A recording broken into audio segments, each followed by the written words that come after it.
And welcome back. Our friends at Great Lakes Distillery have made us a little cocktail this morning. Notice the plant material in the drinks. Can you kind of see it? Can't really see it. It's hard to see, but it's in there. All right, well, this book here is what we're going to be talking about. It's called The Drunken Botanist. And in it, the author takes a close look at plants that create the world's greatest drinks. Author Amy Stewart is back with this intoxicating topic because we want to know what's in our garden and her glass. Yes. Love having you. Hi, Thank Amy. you so much. Thank you. It's good to be back. Are you the drunken botanist? Well, I may have become one in the last few years doing the research for this book. Right. Yes. What's been the best part about doing this research for the book? You know, I tooled all around France and England and visited little distilleries in the countryside and interviewed them about how they do what they do and where the plants come from. I had a lot of volunteers to help me with that research. I bet you did. Everybody wanted to carry my luggage. I believe. What made you decide to marry the topic of plants and cocktails? Believe it or not, it started in a bar. Of course. I'm not having a hard time believing that. Every good idea comes from one of those places. Exactly. And it's usually on a napkin, right? Right. Yeah. Fortunately, I could read my handwriting the next morning, so I knew what I was doing. That's fantastic. Yeah. Let's talk about how you combine this cocktail culture in the plant world into one book. I mean, what came first? Your gardening skills and your knowledge of gardens, and then you were kind of like, hey, what you know? Because I had a sage-infused martini once, and that's when I first realized the connection between herbs in particular and great cocktails. Well, you know, the thing is that really everything in the bottle is a plant. You walk into a bar and you are looking at nothing but distilled plant matter, right? So, you know, tequila comes from agave and rum comes from sugarcane. Obviously, gin has, often a dozen different ingredients in it. I mean, the drinks we have in front of us have like 20 different plants in them. Yeah, let's talk a little bit about what's in some of these, because one of the things it has is ginseng, and I read that Wisconsin grows some of the best in the whole world. We're like ginseng growers. There you go. In fact, it's our second largest export as a state.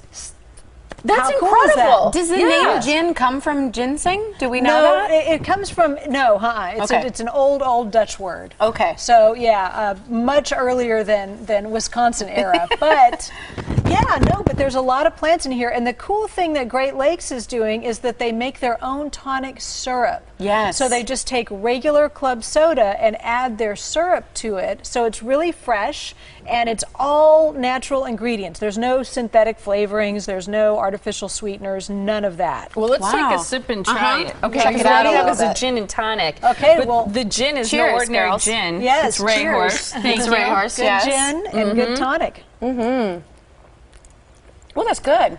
Nice, huh? Sweet. Now, Yeah, I've I like often it. said that I don't usually care for gin. This is really good. Because I think gin usually tastes a lot like pine trees, but this is very, very good. Well, yeah, they have a little less emphasis on the juniper. I mean, if you're going to call it gin, it's got to have juniper in it. That's actually the law, believe it or not. So it's got to have a little bit, but they've got a lot of different botanicals in it as well. And like you said, the ginseng, which is really unusual, and also sweet basil. Yeah. Did you get a little basil?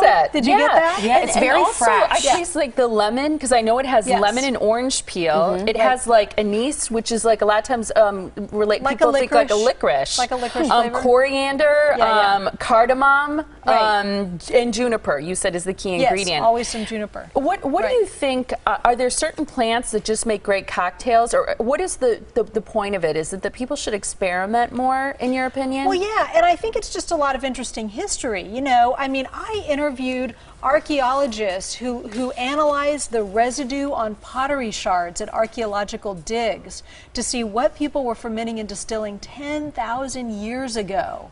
So, you know, our connection with plants, as far back as that goes, was about booze, right? Yes, it was.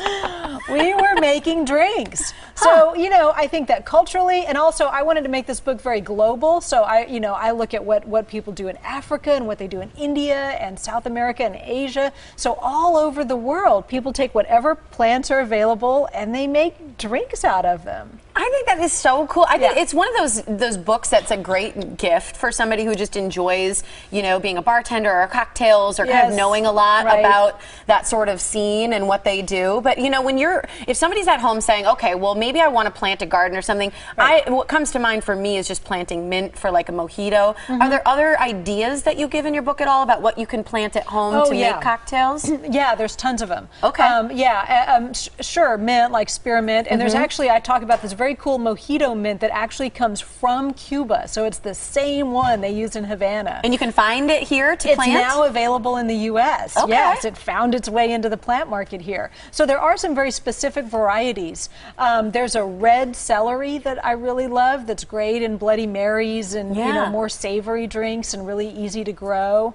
And lots of fruit. I mean, strawberries, you know, so lots of different fruit that you can grow to make drinks. I love what the back of the book says, that it's a spirited toast to the marriage of botany and booze. Yes, right. I couldn't have said it better myself. That's You have a great idea. book event coming up. It's a book event and tasting and talk at Great Lakes Distillery. It's happening tonight, and of course we have to give a shout out. That's at 7 p.m. just so everybody knows. It's located on West Virginia Street.